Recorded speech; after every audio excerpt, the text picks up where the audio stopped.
Okay, uwian na.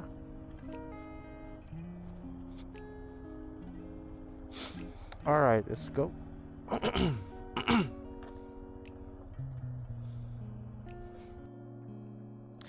Nakapagbayad na ng parking.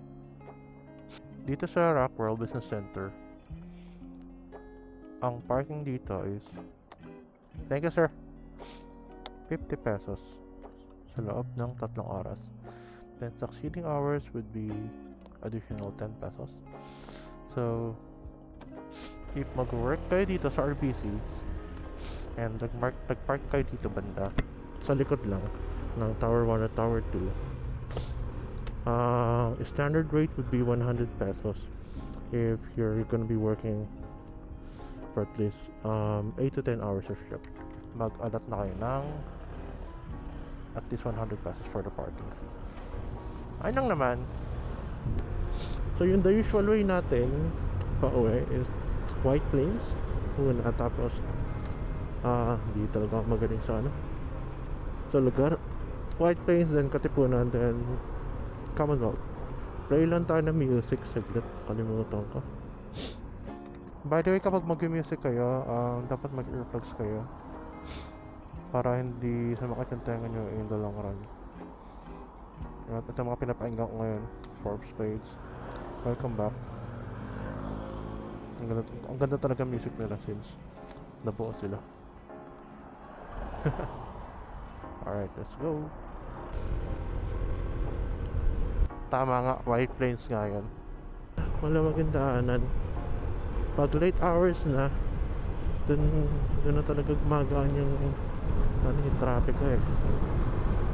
So para pag 6 PM to 8 PM na biyahe pa uwi, sobrang traffic. Ganun din sa umaga pagpaalis ako sa amin. Pagkaalis ako ng 6 AM or 6 to 8 AM ako aalis, wala, grabe yung traffic talaga. Eh minsan wala akong choice kapag alas 10 yung pasok trabaho. Or dati pag nag-gym ako sa umaga, kailangan talaga mag-sacrifice sa traffic. Wala talagang choice. Grabe kapangit ang daanan Mali rin kasi pwesto ko, nasa linya ako ng mga truck.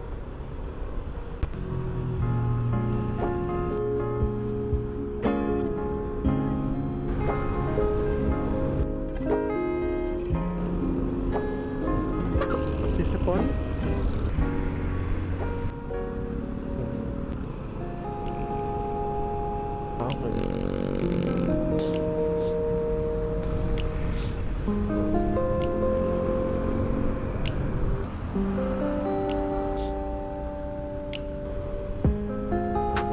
Ang lamig dito.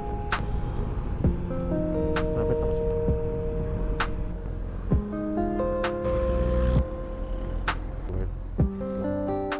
Ito nasa clean fuel.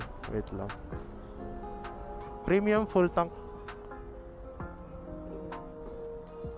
Naiwanan ko sir, yung card ko. Ha? Okay.